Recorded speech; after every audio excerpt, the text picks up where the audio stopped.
one of the things that I found about this whole journey was coming to terms with religious language and how art is used to convey religious language. Because when you're talking about metaphysical ideas, they are infinite in their scope, and to try to define that is kind of an oxymoron, because it's hard. When we categorize things, the way we normally rationalize the world, or nowadays rationalize the world, is we categorize or define them. And when in defining things, we're delineating a finitude, but when we're talking about an infinite concept, that is not going to work. We need to come up with these symbols that convey, that point to the idea, but isn't the idea itself, and speaking to the infinite. And That's a good point. And you express that very well in your book. Well, thank you. It's so important to understand the role of art, and actually how it's even better than using words to get you to understand something that has an infinite quality to it and a non-definable quality to it. And Tournemire, through his use of chant and just musical language, is able to convey the image of, if one were to say the postlude for Advent, creator of the Starry Heights. Right. And you hear this symbolism. You hear the stars. The star symbolism is definitely there. And at the end, whatever the final chant is, talking about Bethlehem. You are going to be the place where this event is going to happen, and it ends in this really haunting prophecy. Yes. And it is amazing. And this is how also hearing the whole piece of music, so when we are doing this in the Lenten format, we do 3 offices a night, so that it's in palatable sizes. But the first night is Advent, the Gaudete. Yeah. The Immaculate Conception, and then the Nativity. Yeah, and that fits together. And it's like going from darkness to the dawn, because the hymn that is used in the postlude for Christmas is talking about the rising sun. Right. And so basically we are going literally from darkness to dawn in one night. And that's part of what makes hearing the whole Lord Mystique so special, is that you spent one night and you got a whole narrative. One of the things I found with Lord Mystique and Tournemire, so we had the Saint Clotilde tradition, which really was based on Franck, Tournemire, and Langlais. And there's a countervailing tradition, the Vidor tradition, which is a Vidor Dupré tradition, and it's much more Guillemot. Yes. And it's a very classical. Yeah, it comes oriented. back from Lemons, and that's one train that goes through the literature, and then you have the other style, from Franck and the Saint Clotilde tradition, which is really in opposition to that. It's a much freer way of playing. Yeah, it's the Tournemire tradition has a lot to explain some of this. Has a lot of rubato, and the touch it's an overlapping legato. Yeah, he actually, Tournemire explains that.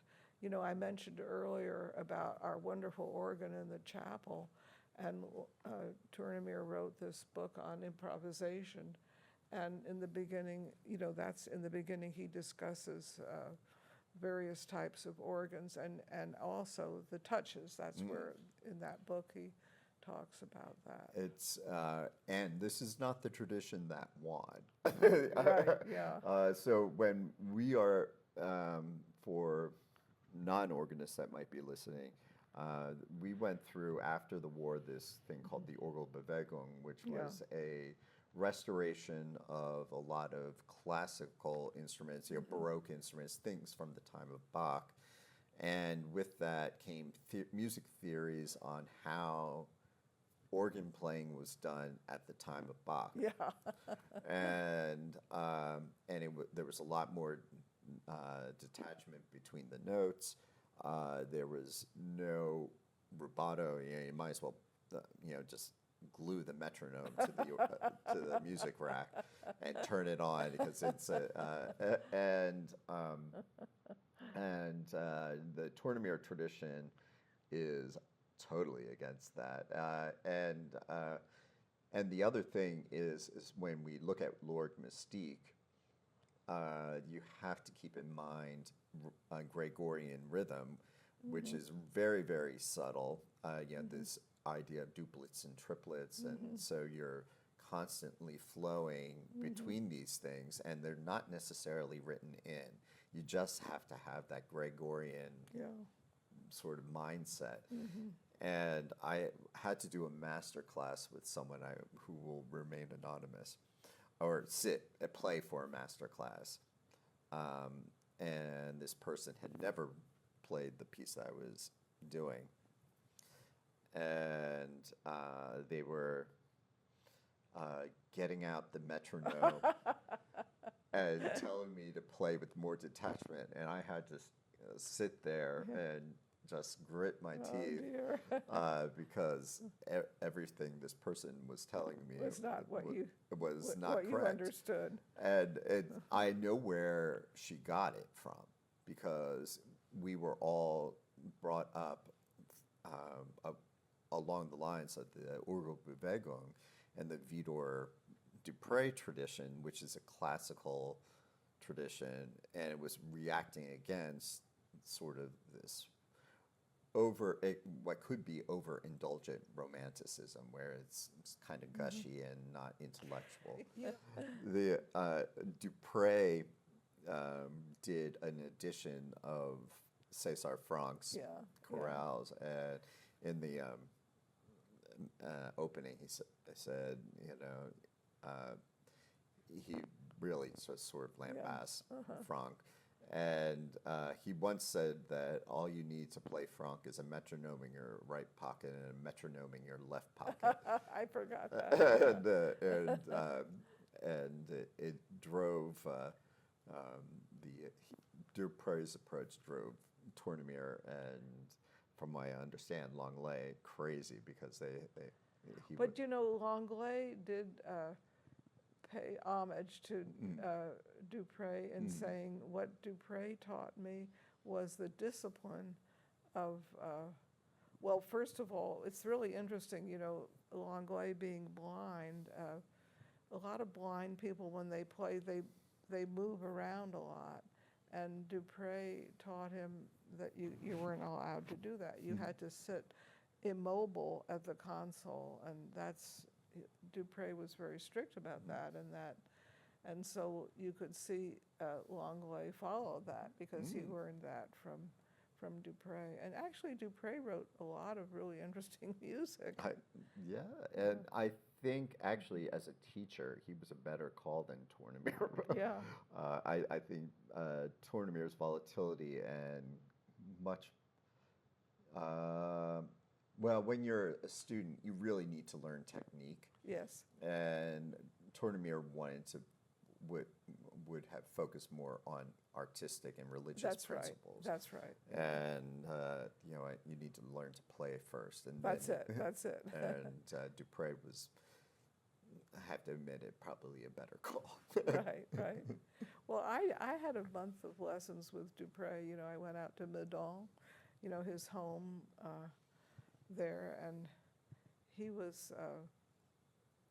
He was a good teacher. I wanted to learn improvisation, and we started with